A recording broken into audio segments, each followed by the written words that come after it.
নবীর মসজিদ, যা আরবিতে বলা হয় মসজিদে নববী, বর্তমান সৌদি আরবের মদিনায় অবস্থিত মসজিদে নববী রাসূল সাল্লাল্লাহু আলাইহি ওয়াসাল্লামের নিজ হাতে গড়া মসজিদ হচ্ছে মসজিদে নববী।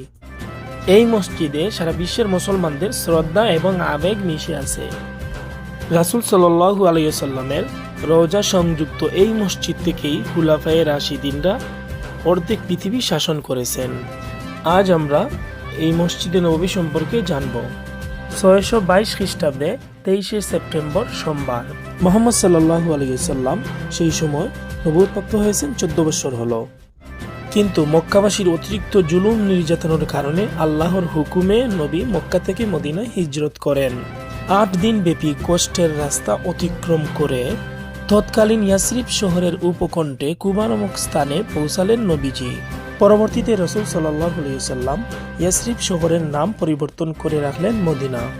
ওনার সাথে ছিলেন ওনার খুব ঘনিষ্ঠ বন্ধু হযরত আবু বকর রাদিয়াল্লাহু তাআলা আনহু। রাসূল সাল্লাল্লাহু আলাইহি ওয়াসাল্লাম এবং আবু বকর রাদিয়াল্লাহু তাআলা আনহুকে সাদরে গ্রহণ করলেন মদিনাবাসী। তৎকালীন সময়ে সালাত আদায় করার জন্য মদিনা শহরে কোনো মসজিদ ছিল না। তখন রাসূল সাল্লাল্লাহু আলাইহি সাল্লাম বললেন, আমার উটনি যেখানে থেমেছিল আমি এই জায়গাতে একটি মসজিদ নির্মাণ করব।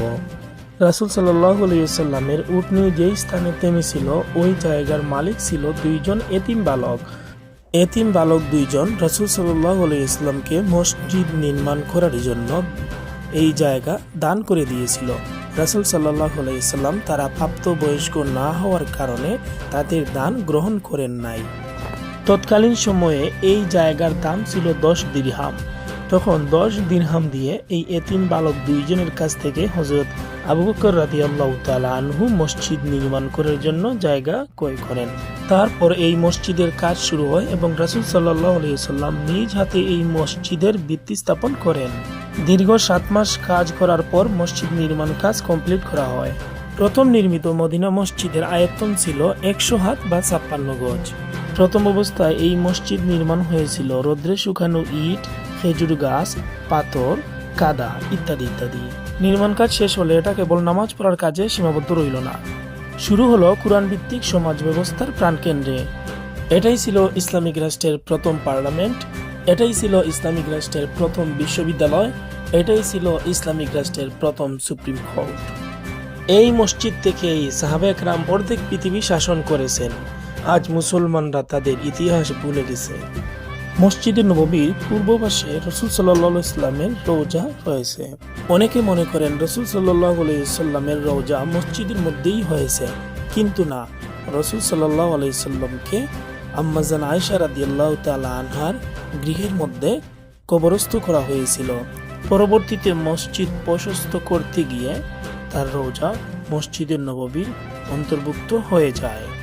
একই স্থানে পশ্চিম পূর্ব স্থানে শায়িত আছেন হযরত আবু বকর এবং হযরত উমর রাদিয়াল্লাহু তাআলা আনহু। রাসূল সাল্লাল্লাহু আলাইহি ওয়াসাল্লামের রওজা এবং মিম্বরের মধ্যবর্তী স্থানকে বলা হয় রিয়াজুল জান্নাহ। এই স্থানটি অত্যন্ত মর্যাদাপূর্ণ। রাসূল সাল্লাল্লাহু আলাইহি ওয়াসাল্লাম বলেছেন, আমার ঘর থেকে মসজিদ নববীর মিম্বরের মধ্যবর্তী স্থান জান্নাতের বাগানের মতো একটি বাগান। এবং রাসূল সাল্লাল্লাহু আলাইহি ওয়াসাল্লাম বলেন, আমার মিম্বর কিয়ামতের দিন হাউজে কাউসারের মধ্যে স্থাপন করা হবে। মদিনাতে বিশাল একটি গ্রন্থাগার আছে। এই গ্রন্থাগারে বিশ্বের 21টি ভাষায় 1,80,000 বই এই গ্রন্থাগারে রয়েছে। এখানে যদি বই পড়ার কারো ইচ্ছা হয় তাহলে নারী এবং পুরুষদের জন্য আলাদা আলাদা কক্ষ রয়েছে। রাসূল সাল্লাল্লাহু আলাইহি ওয়াসাল্লামের ব্যবহারকৃত সমস্ত কিছু মসজিদে নববীতে সংরক্ষিত ছিল। প্রথম বিশ্বযুদ্ধের সময় নিরাপত্তার দিক বিবেচনা করে তৎকালীন তুর্কি শাসকরা ইস্তাম্বুলে এগুলা পাঠিয়ে দেন। বর্তমানে রাসূল সাল্লাল্লাহু আলাইহি ওয়াসাল্লামের ব্যবহারকৃত সমস্ত জিনিসপত্র তুরস্কের জাদুঘরে রয়েছে। মসজিদে নববী বিশ্বের 3য় বৃহত্তম মসজিদ।